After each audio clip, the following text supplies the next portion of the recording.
이번에 오빠가 손주 보러 간다고 식당 문 이틀 닫는데. 그래서 나도 당신이랑 애들 보러 올라갈까 하는데. 언제? 다음 주 주말에. 아, 다음 주 주말? 나 그때 일 있는데. 다음 주에? 당신 일 있어도 가서 선인애도 가고 선우도 만나고 그러면 되지. 애들도 바쁠 텐데. 그리고 이틀밖에 없는데. 비행기 표가 아깝지 않아? 아, 그런가. 그래. 금방 왔다가 가야 하는데. 당신도 힘들잖아. 거기서 쉬는 게 당신한테도 좋지. 굳이 오지 마. 그래, 그러면. 알았어. 오늘 이야기 속 주인공은 60세 강수님 씨입니다. 그리고 그녀의 남편과 자식들에 관한 이야기이죠. 강 씨는 지난 7년의 세월이 서글펐습니다. 멀고 먼 타지에서 돈을 벌어서 가족들에게 붙여주었습니다. 자식들이 커서 결혼을 할 때까지도 강 씨는 혼자였습니다. 가족이 흩어져서 살아야 한다는 것에 슬퍼하던 것은 처음 일 2년뿐이었습니다. 그 이후로는 강 씨의 일방적인 희생이 당연해진 듯 했습니다. 강 씨는 가족들에게 돈이 나오는 ATM 같은 기계가 되어버린 것 같았죠. 돈이 필요할 때는 너도 나도 찾지만 정작 강 씨가 가족을 필요로 했을 땐 아무도 없었습니다. 오랜만에 찾아간 집, 오랜만에 만난 남편과 자식들, 모두가 강 씨를 외면했습니다. 이제는 같은 공간에 있는 것도 불편해하는 듯한 그 모습에 강 씨는 모든 걸 잃은 기분이었습니다. 매달 붙여주는 돈이 아니라면 강 씨는 가족에게서 가치가 없는 듯 했죠. 그렇다면 강 씨도 더 이상 이렇게 살 이유가 없었습니다. 가족 하나만 보고 희생했던 삶이 의미가 없어졌습니다. 강 씨는 굳은 다짐과 함께 비행기에 올랐습니다. 강 씨는 결혼해서 쭉 경기도에 살았습니다. 그리고 딸 하나, 아들 하나를 낳았습니다. 경제적으로 힘들지 않은 때는 없었습니다. 아무런 지원 없이 그리고 모아둔 돈도 없이 시작한 결혼 생활. 아침 일찍부터 밤 늦게까지 일을 했습니다. 7년 전 강 씨는 경기도의 작은 플라스틱 공장, 그곳에서 돌아가는 기계 소리를 들으며 허리를 두드렸습니다. 오랫동안 일한 탓에 손목도 시큰거렸습니다. 여보, 언제 들어와? 이제 퇴근해. 금방 갈게. 퇴근하기 위해 주변을 정리하는데 남편에게서 전화가 걸려왔습니다. 그래. 김치찌개 끓여놨어. 빨리 와. 알았어. 강 씨는 웃으며 대꾸하고 전화를 끊었습니다. 강 씨의 남편은 배관공이었습니다. 그렇기에 늘 일이 있는 건 아니었고 일이 없을 땐 대부분 집에 있었습니다. 자연스럽게 저녁 준비 정도는 할 수 있게 되었습니다. 집에 오자 자식들도 모두 귀가해 있었습니다. 김치찌개 냄새가 솔솔 나고 따뜻하고 행복한 집이었죠. 오늘도 늦게 자게? 이것만 하고. 그러지 말고 너무 늦었으니까 이만 자. 내일도 일 나가야 되잖아. 조금만 더 하면 돼. 당신은 내일 일 있어? 나는 뭐? 없지. 그러면 나 먼저 잘게. 알았어. 강 씨는 식사하고 나서 부업을 했습니다. 상자를 접는 단순 노동인데 개수가 중요했습니다. 큰 돈은 되지 않지만 보통은 12시 정도까지는 하다가 잤죠. 남편은 10시면 잠에 들었습니다. 낮에 남편이 접던 흔적은 있었는데 몇 개 되진 않았죠. 방으로 먼저 들어가는 남편의 뒷모습을 강 씨가 길게 쳐다보았습니다. 어쩔 땐 야속하기도 했습니다. 남편은 일주일에 한두 번 일했습니다. 그렇다면 나머지 날에는 무슨 일이든 할 만도 한데 집에서 뭘 하는지 몰랐습니다. 때론 그 문제로 싸우기도 했는데 이제는 강 씨도 그런 남편을 탓하지 않았습니다. 그냥 이렇게 평화롭게 사는 게 좋았습니다. 따뜻한 내 집이 있는데 몸이 조금 힘든 게 대수인가 싶었습니다. 대출을 많이 끼긴 했지만 처음 가진 내 집이었습니다. 그 대출금을 갚으면 갚을수록 점점 더 내 집이 되는 것 같아서 좋았죠. 하지만 그것도 한계가 있었습니다. 강 씨는 카드값 명세서를 보고 깊은 한숨을 쉬었습니다. 통장 잔고가 부족해서 신용대출을 받아야 할 판이었습니다. 하지만 반년 전에 1,000만 원 받은 것을 여태 다 갚지 못했습니다. 더 이상 추가 대출이 가능할지 안 할지도 몰랐죠. 아파트를 사고 그 뒤로 집값은 서서히 올라가고 있지만 집을 팔지 않는 이상은 당장 생활에 도움은 되지 않았습니다. 남편의 벌이는 시원치 않았고 강 씨 혼자 버는 것도 한계가 있었습니다. 엄마, 나 학원 등록해야 하는데. 얼마가 필요한데? 150만 원. 뭐? 그렇게 비싸? 대학 졸업을 하고 취업을 못하고 있는 딸이 자격증을 따기 위해 학원에 다니겠다며 강 씨에게 도움을 요청했습니다. 강 씨는 당장 카드값도 낼지 못 낼지 걱정인 와중에 걱정이 태산이었죠. 그리고 아직 대학을 다니던 아들의 학비까지 생각하면 밤에 잠도 잘 안 왔습니다. 그때 강 씨의 작은 오빠에게서 전화가 왔습니다. 제주도에서 식당을 운영하는 오빠였습니다. 식당 규모가 크지는 않지만 현지인 손님이 많아 장사가 잘 되는 곳이었습니다. 그 덕에 작은 오빠는 자기 땅도 집도 있고 꽤나 먹고 살만 하다고 들었습니다. 그런데 식당 일손이 부족하다고 강 씨에게 일자리 제안을 했습니다. 새언니와 가까웠던 강 씨가 가끔씩 통화할 때면 경제적으로 힘들다는 얘기를 안 할 수가 없었는데 아마 그 때문에 그런 제안을 한 게 아닌가 싶었습니다. 2층에 방 비니까 지연이 쓰던 방 쓰고 네가 와주면 우리도 든든하고 좋지. 월급은 서운하지 않게 줄 거야. 먹는 거, 자는 거 돈 안 들면 도움이 많이 되겠지. 물론 힘든 결정인 거 알아. 혼자만 오기 그러면 같이 와도 되지 않겠어? 거기서 일 많이 없다며. 선우 아빠? 그렇긴 한데 물어볼게. 강 씨는 어쩌면 좋은 기회라고 생각했습니다. 자식들도 어차피 다 컸으니 집은 두고 남편과 함께 내려가서 자신은 식당에서 일하고 남편도 다른 일자리를 알아보면 돈도 모으고 나중을 도모할 수 있을 거라고 생각했습니다. 작은 오빠가 제안한 금액이 지금 강 씨가 부업까지 하며 버는 돈보다도 훨씬 많았으니 말이죠. 작은 오빠도 자식들이 모두 독립해서 서울에 있었습니다. 그렇기에 방은 널널할 것이었습니다. 나까지 어떻게 가냐? 나도 여기서 일하고 있잖아. 하던 일 두고 거기까지 가서 뭘 하라는 거야? 하지만 남편은 가고 싶지 않아 했습니다. 강 씨는 몇 날 며칠 고민했습니다. 강 씨도 사실은 혼자서 가고 싶지 않았습니다. 아는 사람이라고는 작은 오빠네밖에 없는데 그 먼 곳에서 혼자 지내는 건 무서운 일이었습니다. 가족들과 떨어져서 살아본 적도 없었고 말이죠. 나는 여기서 열심히 일 찾아볼게. 수철이 있잖아? 걔가 일자리도 좀 알아봐 준다고 하더라. 그렇게 한 3년만 살아보자. 그러면 상황이 나아지겠지.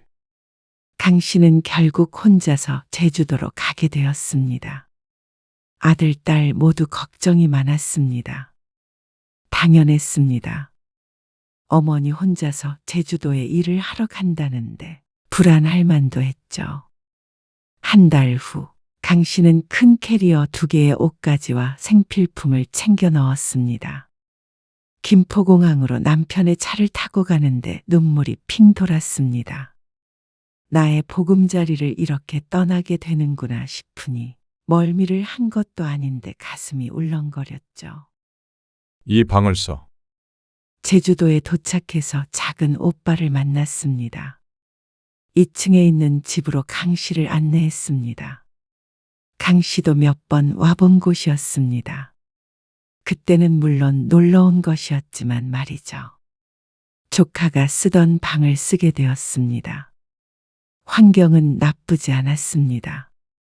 방에 작은 TV도 놓여 있었고 조카가 쓰던 화장대도 남아 있었습니다. 강 씨는 짐을 풀며 눈물을 삼켰습니다.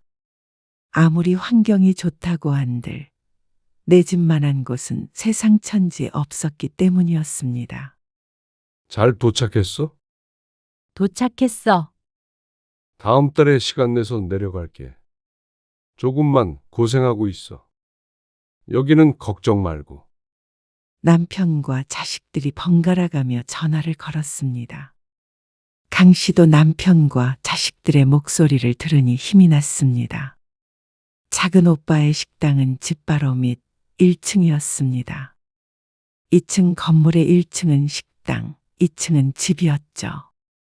덕분에 계단만 오르내리면 출퇴근을 할 수 있으니 차도 필요가 없었습니다. 의식주 모든 것이 전부 한 건물 안에서 해결이 됐습니다. 그 주부터 강 씨는 일을 시작했습니다. 배울 것이 많았습니다. 백숙을 파는 식당이었는데 다른 식당보다 무거운 그릇이나 뚝배기가 많아 힘들었습니다. 주방은 작은 오빠와 새언니 그리고 직원 하나가 보았고 서빙을 하는 건 강 씨 혼자였습니다. 규모가 그리 크지 않았어도 장사가 잘 됐기에 무척 고된 나날들이었습니다. 일은 저녁 9시가 넘어서 끝이 났습니다. 뒷정리를 마치고 2층으로 올라온 것은 10시가 넘어서였습니다. 강 씨는 침대에 몸을 던지듯 누웠습니다. 온몸이 욱신거렸습니다. 안 하던 일을 하다 보니 이곳저곳 두들겨 맞은 듯한 기분이었습니다. 일은 할만해? 괜찮아? 걱정 마. 당신은 요즘 어때? 일 좀 들어와? 나야 뭐. 강 씨는 남편과 통화를 하며 지끈거리는 종아리를 주물렀습니다. 어떻게 보면 제주도에 내려오기 전보다 나을지도 몰랐습니다. 일이 고되기는 했지만 손님이 없을 때는 2층에서 쉴 수도 있었고 식사도 스스로 차리는 일이 없었습니다. 점심시간 그리고 저녁시간만 고생하면 됐습니다. 하지만 몸이 힘든 것보다도 외로움과 그리움이 컸습니다. 그게 강 씨를 가장 힘들게 했죠. 가장 그리운 시간은 저녁 시간이었습니다.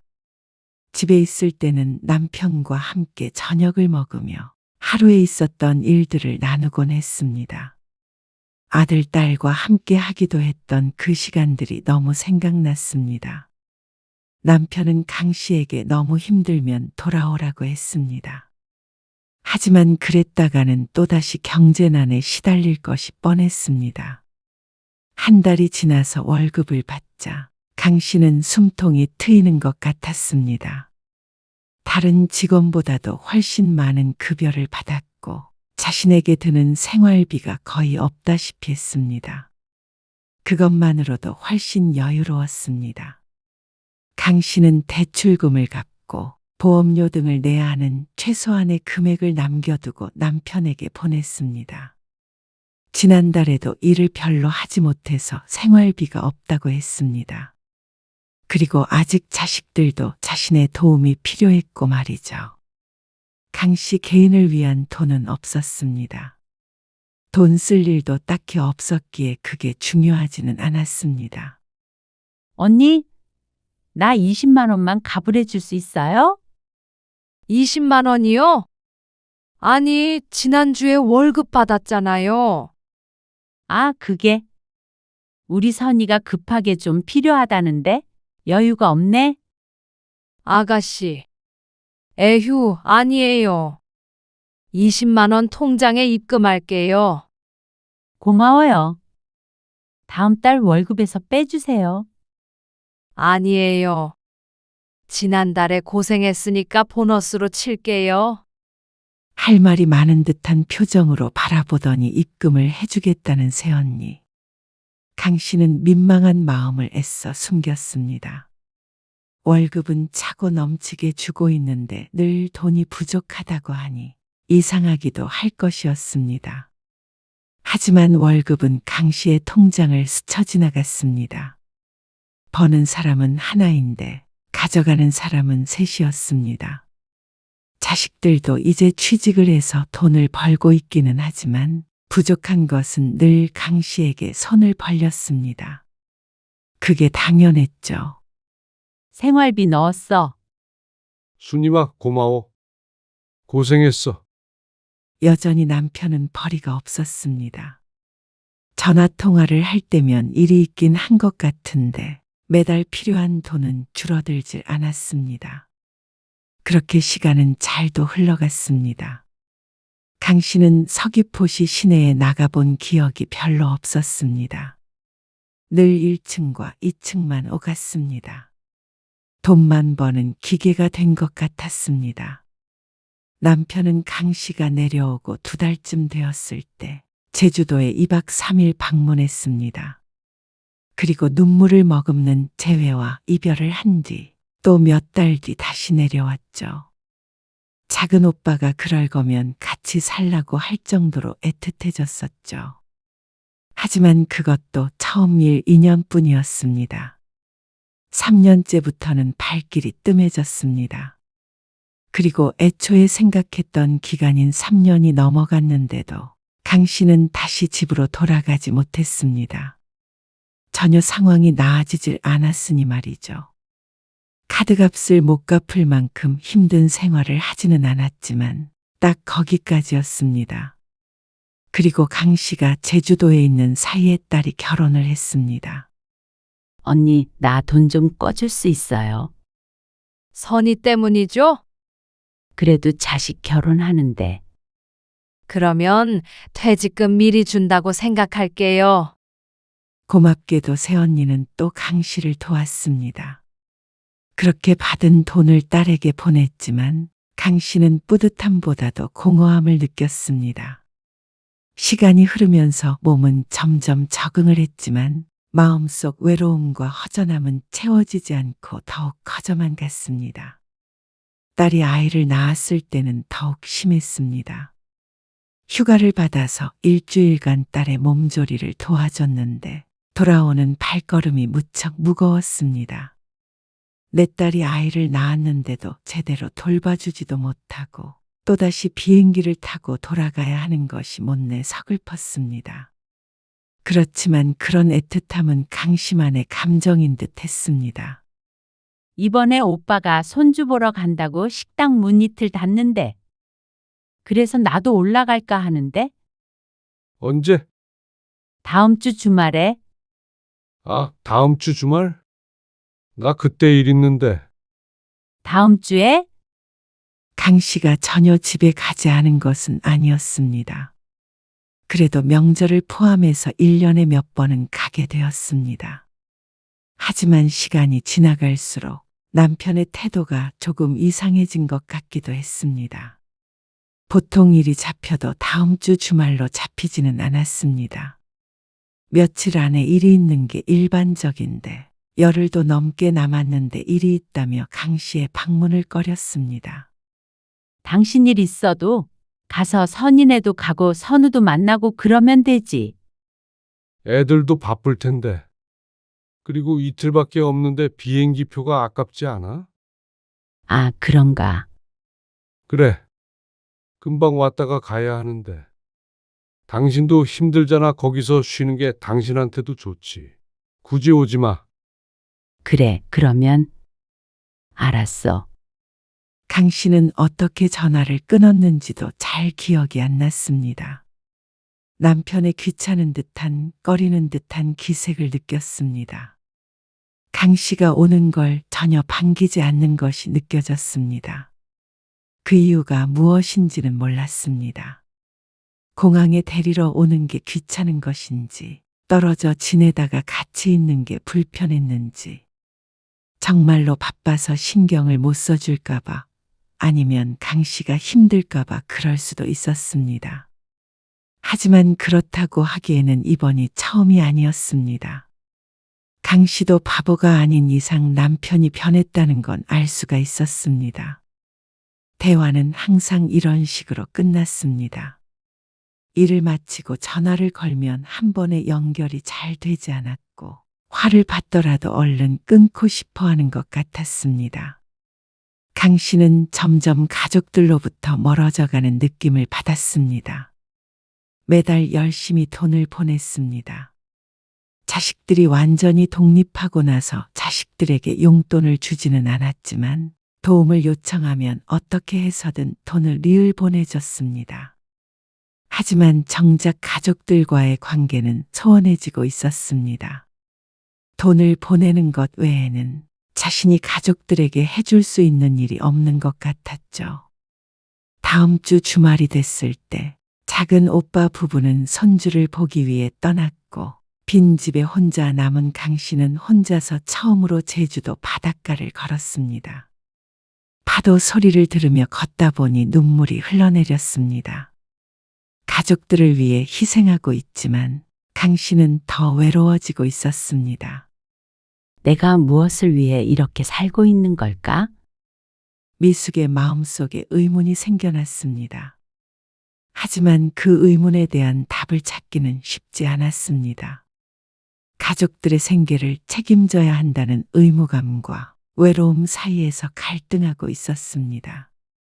그리고 2년 뒤 아들도 결혼을 했습니다. 자식 둘이 30을 넘겨 결혼할 때까지 강 씨는 제주도를 벗어날 수 없었습니다. 7년이었습니다. 강 씨가 가족과 떨어져 산 지가 말이죠. 애기 보고 싶다.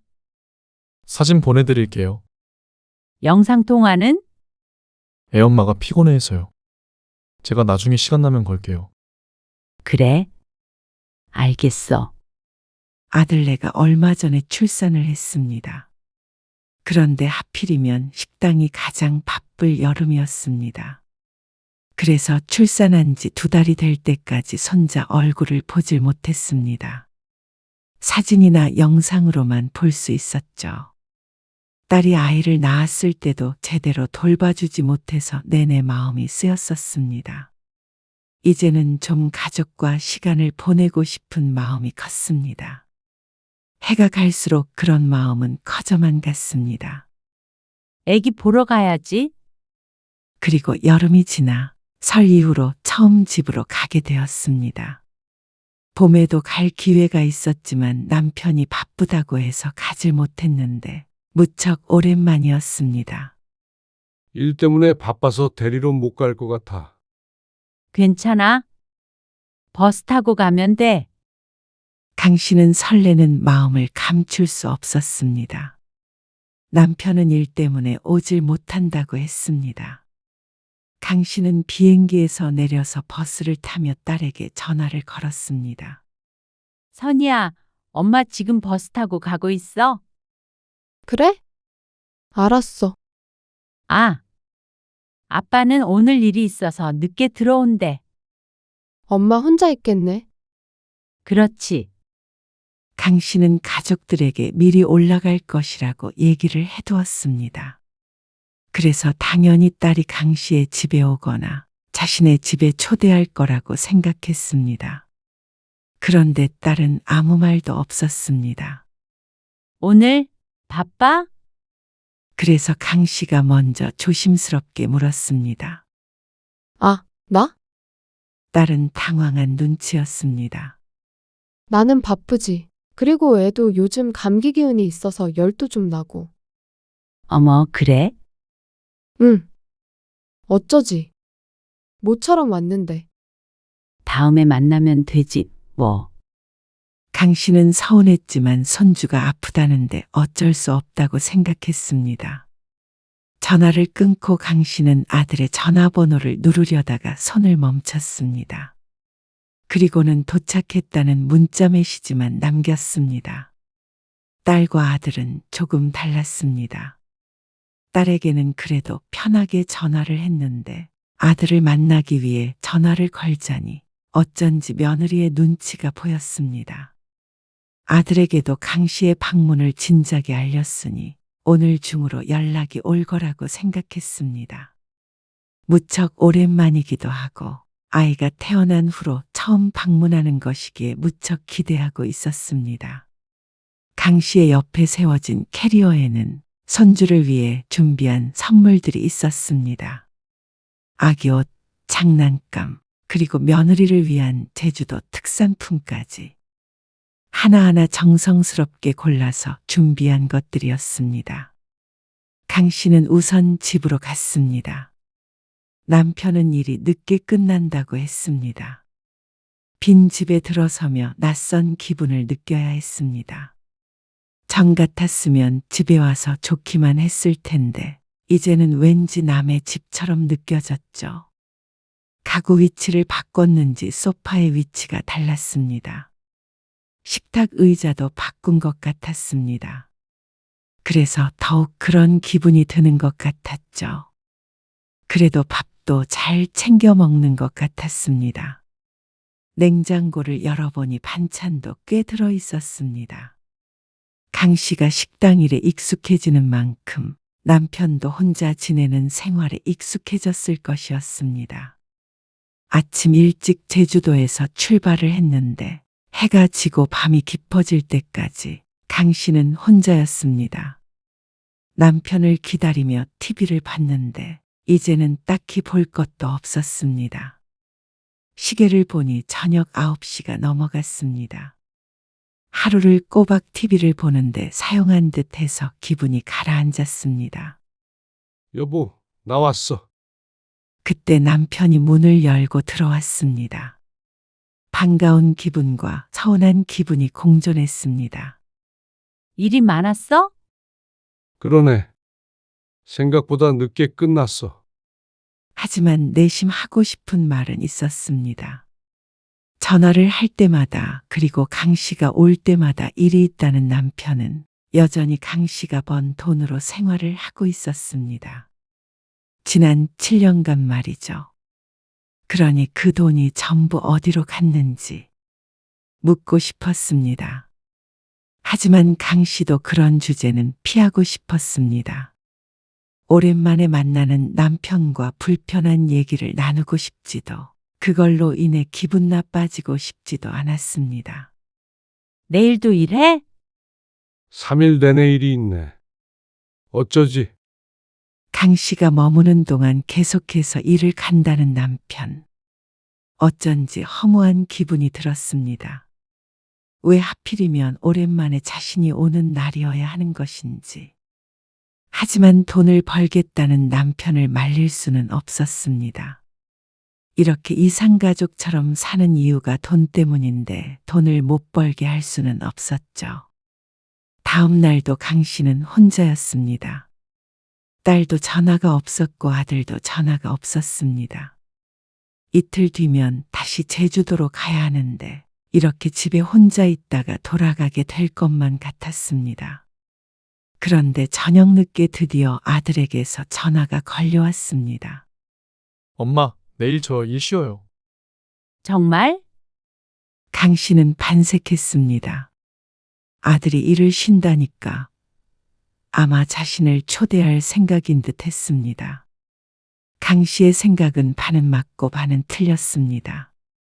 내일 저녁 6시에 모시러 갈게요. 저녁 6시? 내일 하루를 쉬는데 어째서 저녁에 데리러 온다는 건지 몰랐습니다. 그러면 같이 보낼 수 있는 시간이 너무 짧다고 느껴졌습니다. 마음 같았으면 아침 일찍 가서 있고 싶었습니다. 남편도 일을 가서 내일도 하루 종일 혼자 있어야 하는데 기왕이면 아들 집에 있고 싶었습니다. 잠은 안 자더라도 말이죠. 예준이 엄마가 그 시간이 좋을 것 같다고 해서요. 아, 그런데 며느리 얘기가 나오자 강 씨는 입을 꼭 다물었습니다. 며느리가 그 시간에 방문하길 원한다는데 아침 일찍 가겠다고 하면 얼마나 불편할지 불보듯 뻔했습니다. 물론 자신이었어도 그랬을 것 같았습니다. 며느리 입장에서는 시어머니와 같이 있는 시간이 짧으면 짧을수록 좋을 테니 말이죠. 그리고 이해가 안 가는 것은 아니었습니다. 애가 태어난 지 2달밖에 안 됐는데 며느리도 고생이 많다고 들었습니다. 애가 잠도 잘 안 잔다며 아들이 몇 번 말한 적이 있었습니다. 하지만 그래도 아쉬워서 강 씨가 말을 꺼냈습니다. 예준이를 내가 좀 봐줄까? 은근한 바람을 담아서 물었습니다. 하지만 아들은 단칼에 거절했습니다. 아니요.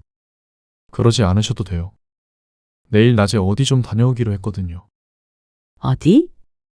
그냥 뭐 좀 사러요. 근처에. 쉬는 날 가족끼리 오붓하게 보내고 싶은 눈치였습니다. 그리고 거기에 강 씨가 끼는 것을 원하지 않은 모양이었고 말이죠. 그래, 알았어. 그러면 6시에 데리러 와. 네.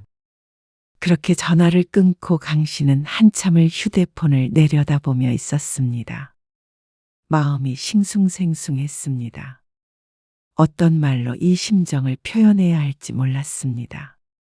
아무래도 이렇게 가는 게 잘하는 짓이 맞는가 생각이 들었습니다. 그러다가 이내 고개를 저었습니다. 괜한 생각일 뿐이라고 마음을 다잡았습니다.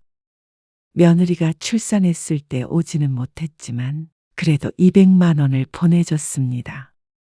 출산 선물로 말이죠. 그때 무척 기뻐하던 며느리의 목소리가 떠올랐습니다. 그러니 며느리가 자신을 꺼릴 이유는 어디에도 없었습니다. 그렇게 생각했습니다. 그리고 다음날 저녁까지 강 씨는 무료한 시간을 보냈습니다. 평생 일만 했기에 딱히 만날 사람도 없었습니다. 같이 공장에서 일했던 동료들은 연락을 안 하고 지낸 지 오래였습니다. 제주도에서 7년이나 살았으니 그럴 만도 했습니다. 어서 오세요, 어머님. 그러니까 아들네 집에 갔을 때 좋을 수밖에 없었습니다. 남편도 아침 저녁으로 얼굴만 잠깐씩 봤고 딸은 아예 만나질 못했기에 이 시간이 강 씨에겐 너무도 귀중했습니다. 아이고, 우리 손자 얼굴 좀 보자. 강 씨는 조심스럽게 아이를 안았습니다. 아니, 안으려고 했습니다. 어머님, 손이요. 어? 손 씻으셔야죠. 아, 맞다. 내가 마음이 급했네. 손을 씻고 왔지만 강 씨가 아이를 안아본 시간이 5분 정도밖에 되지 않았습니다. 이제 제가 안고 있을게요. 엄마랑 떨어지면 애가 불안해해서요. 아, 그래. 2달밖에 안 된 아이가 그런 게 있을까 싶었지만 애엄마 말을 거스를 수는 없었습니다. 강 씨가 선물을 건넸을 때 며느리는 슬쩍 눈길만 주고 말 뿐이었습니다. 고심한 보람이 없었죠. 강 씨는 가시방석에 앉은 것 같은 기분이었습니다. 예준이 엄마가 애 보느라 많이 힘들어해요. 그래서 배달시켰는데 괜찮으시죠? 강 씨는 그런 건 전혀 상관이 없었습니다. 배달 음식을 싫어하지도 않고 힘든 며느리에게 밥상을 받을 생각을 하고 온 것이 아니었으니 말이죠. 하지만 중요한 건 아들과 며느리의 태도였습니다.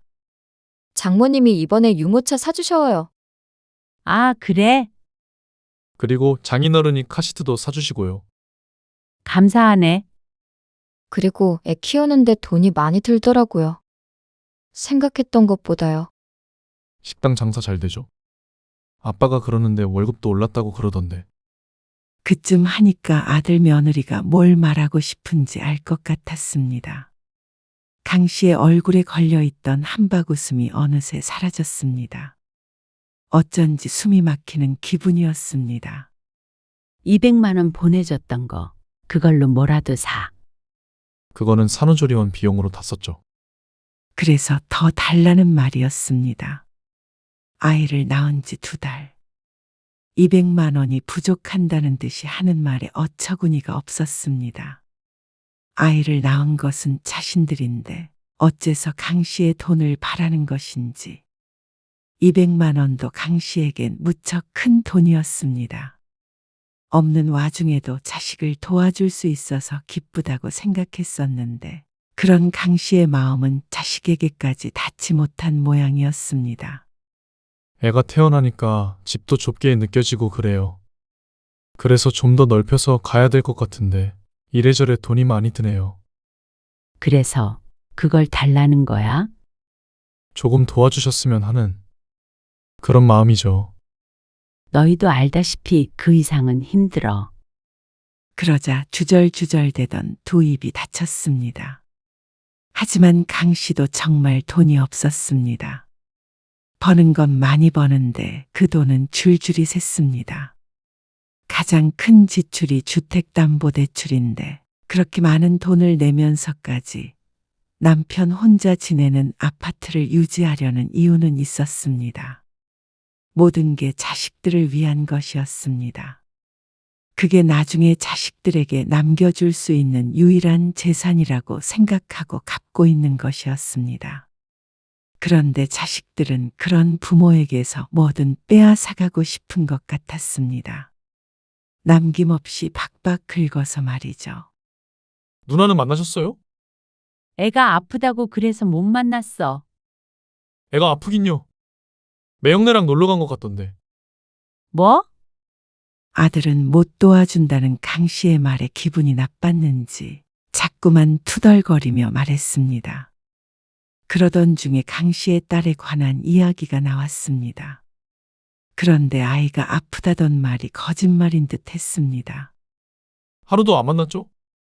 그러면서 혀를 차는 아들. 강 씨는 아무 말도 못하고 있었습니다. 딸의 거짓말도 그리고 지금의 아들의 행동도 모두 강 씨의 마음을 아프게 했습니다. 택시 잡아드릴게요. 아들은 빈말로라도 자고 가란 말을 하지 않았습니다. 다음 날 점심쯤에 비행기를 타는데 시간적 여유는 있었습니다. 그런데도 아들은 그걸 원치 않는 모양이었습니다. 강 씨도 눈칫밥 먹어가면서 아들네에서 자고 싶은 마음은 없었습니다. 돈 얘기를 꺼낸 이후로 급격히 냉랭해진 분위기를 견딜 수도 없었습니다. 강 씨는 아들 며느리의 배웅도 마다하고 혼자 현관을 열고 나왔습니다. 어쩐지 손자의 얼굴도 안 보고 나오게 됐습니다. 그러고 싶지 않았죠. 택시를 타고 집으로 돌아오면서 차창에 머리를 기댔습니다. 습한 숨을 애써 삼키며 말이죠. 늦은 시간 집으로 돌아온 강 씨는 일을 할 때보다도 지치는 기분이었습니다.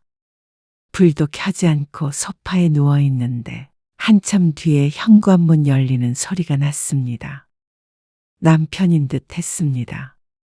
늦게까지 일을 할 리가 없었는데 왜 자꾸만 이렇게 늦는지 몰랐습니다.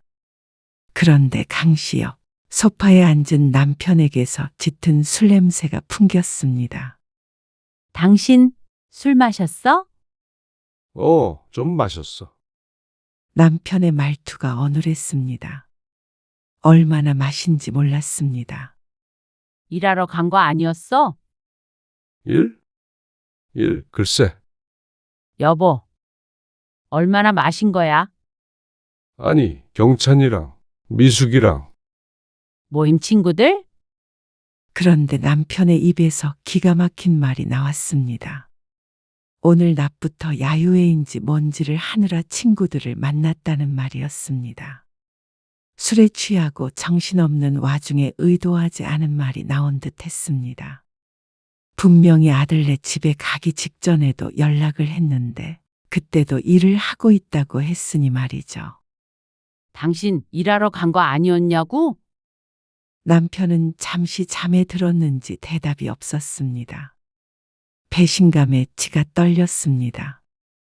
남편도 아들도 그리고 딸도 강 씨에게 너무 가혹했습니다. 여보, 나 며칠 더 있다가 가려고. 강 씨가 정신없는 남편을 흔들어 깨우며 말했습니다. 그러자 남편이 중얼거렸습니다. 참 불편하게 하네. 그러고 다시 잠들었습니다.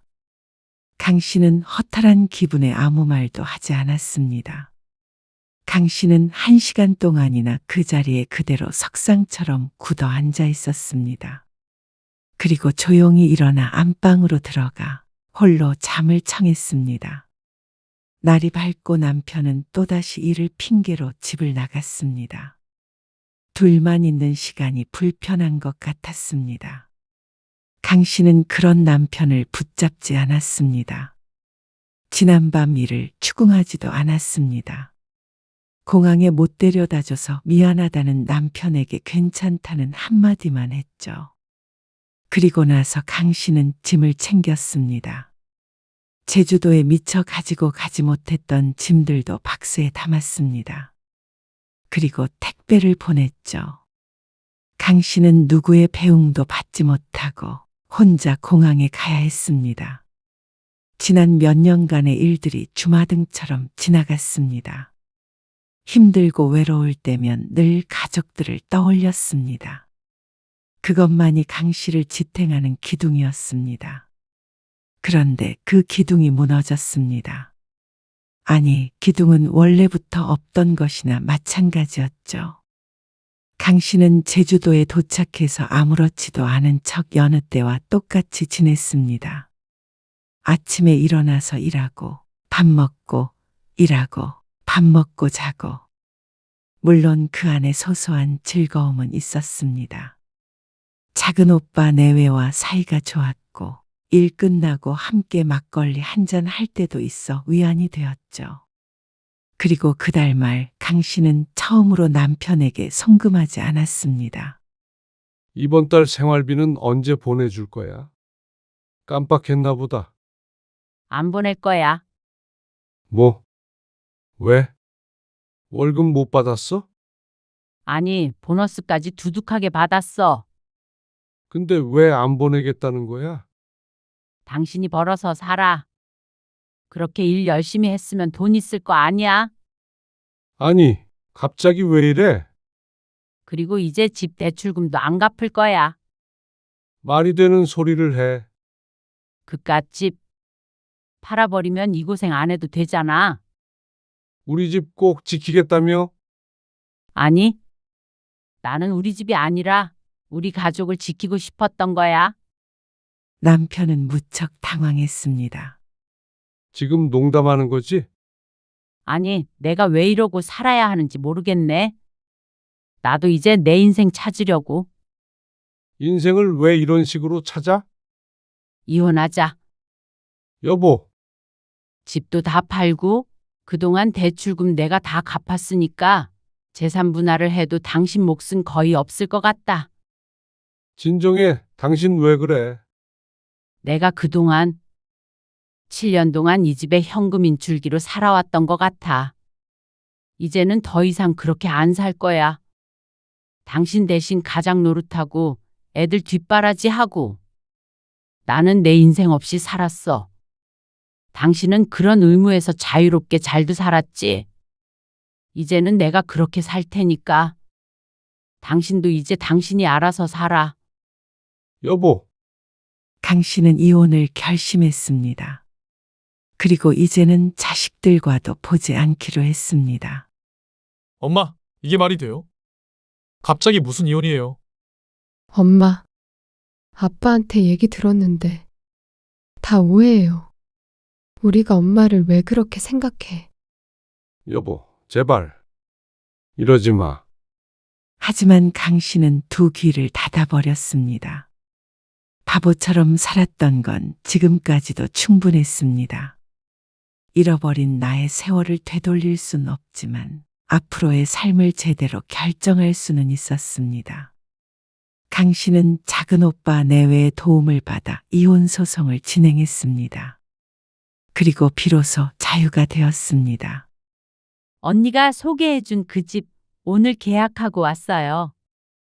그 집 다들 부자 돼서 나갔다고 그러더라고요. 집주인도 진짜 좋아. 강 씨는 새언니의 소개를 받아서 작은 아파트 전세를 구했습니다. 경기도 아파트를 팔아 재산 분할을 했으니 집을 구할 여유가 있었습니다. 이제는 강 씨도 자신의 삶을 제대로 살아보기로 했습니다. 그러려면 작은 오빠의 집에서 나오는 것부터 시작해야 했습니다. 다행히 좋은 집도 구했고 월급은 충분했습니다. 앞으로 큰 문제가 없는 한 혼자 먹고 살기엔 충분하고 한 달에 최소 200만 원씩은 모을 수 있었습니다. 먹는 건 전부 식당에서 해결하면 되니 말이죠. 강 씨는 이제 월급 모두를 자신만을 위해 쓸 수 있게 되었습니다.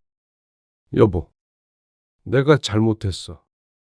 경제 능력이 없는 남편은 이혼 후에도 종종 강 씨에게 연락을 해왔습니다. 내가 제주도로 갈게. 제주도에서 당신이 원하는 대로 일구해서 성실하게 살게. 전 같았으면 그 말을 듣고 행복했을 것이었습니다. 하지만 이제는 전부 의미 없는 약속일 뿐이었습니다. 당신이 제주도에서 어떻게 살아?